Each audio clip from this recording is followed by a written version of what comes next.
So let's begin here by answering the question, what is the RSI? And the RSI is a momentum indicator. And in very simple terms, momentum is both the speed or velocity and the direction of a price movement. So when we talk about momentum, we're talking about how strong or how fast is the movement of the price. And this is what the RSI indicator measures. So let's actually right away take a look at a quick example. So as you guys can see, here we have a price chart.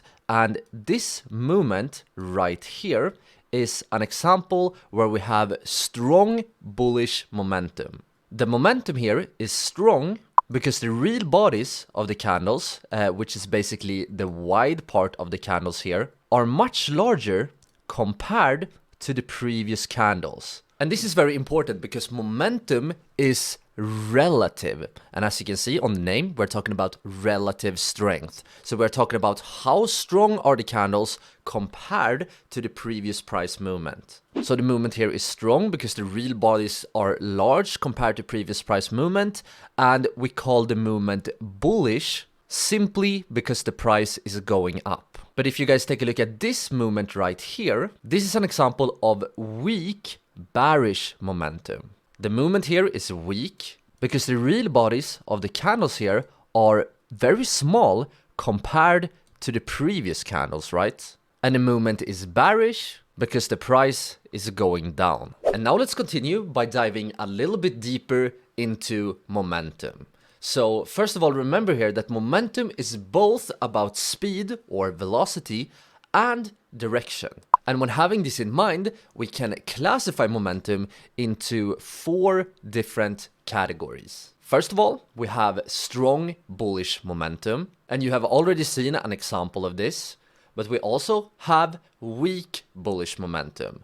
Of course, the same thing is true for the bearish part, so we can have strong bearish momentum, and we can also have weak bearish momentum. And here we can actually add one more category. The momentum doesn't really have to be bullish or bearish. Sometimes we will have a more neutral momentum. So now when we know a little bit more about momentum, it's time to do a short exercise. And the exercise here is to look at this chart and try to identify strong bullish momentum, weak bullish momentum, strong bearish momentum, and weak bearish momentum. So if you guys want to, pause the video right now and try to identify these 4 states. Alright, so now you have hopefully done the exercise, or you just want to see the answer right away. You definitely don't have to do the exercises here if you don't want to.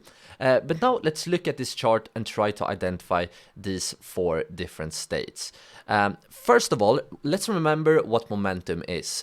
We're looking at the strength of the candles compared to the previous candles.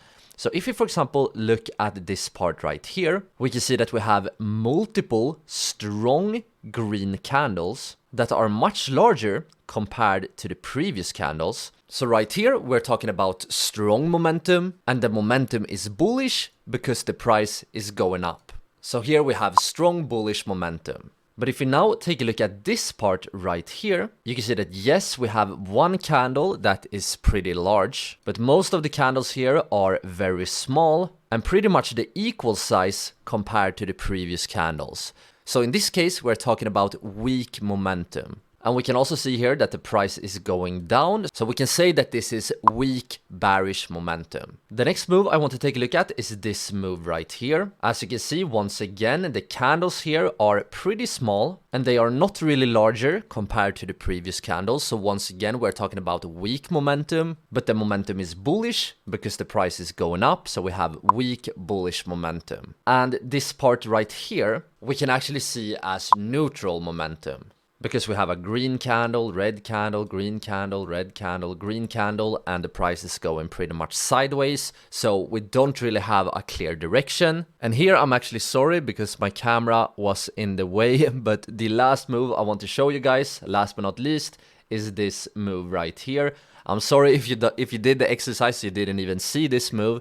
But this right here is an example of strong bearish momentum. Why? Well, because we have multiple strong bearish candles, multiple strong red candles that are clearly much larger compared to the previous candles. So we're talking about strong momentum, and the momentum is bearish because the price is going down. So now when you have a good basic understanding of momentum, we're ready to learn about how the RSI indicator works. And as you can see right here on the bottom, we have an RSI indicator. And the RSI measures momentum on a scale from 0 to 100.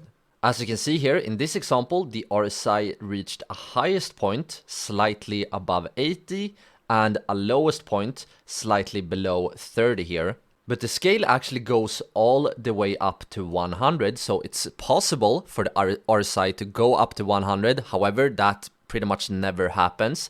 And it's also possible for the RSI to go all the way down here to 0. And the higher the RSI goes, the stronger the bullish momentum, and the lower the RSI goes, the stronger the bearish momentum. And most of the time, the RSI moves between 30 and 70. So the 30 to 70 range, which is this range right here, is the most common range. And as you guys can see here, the RSI indicator spends the majority of the time inside this range. It's only at certain moments the RSI pushes above the range or pushes below the range. And later on in this course, we will talk more about why these moments are important.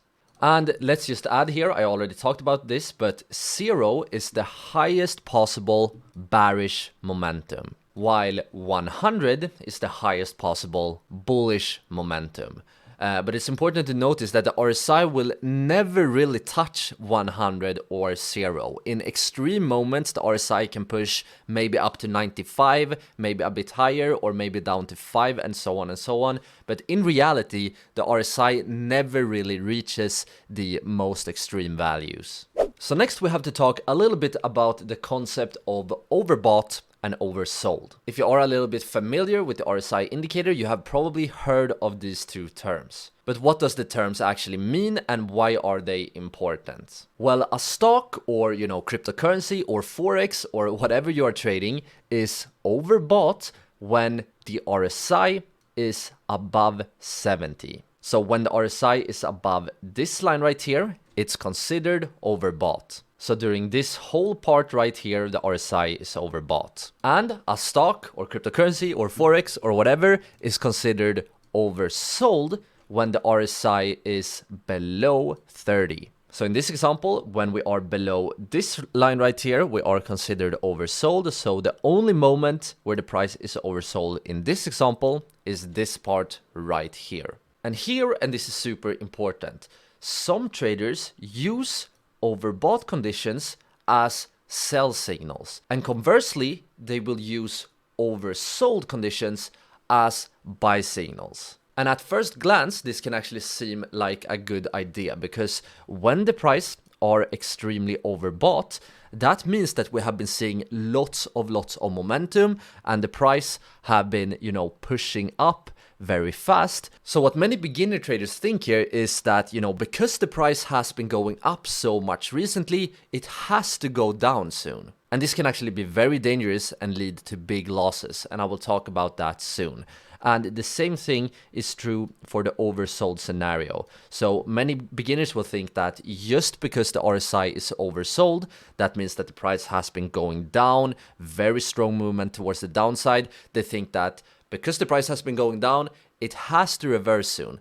And this is many times not true. So this video was actually just a very short clip from our full RSI trading course. To watch the full course, simply click or tap on the screen right here. I hope to see you all over there, but for now, take care. Ciao, ciao.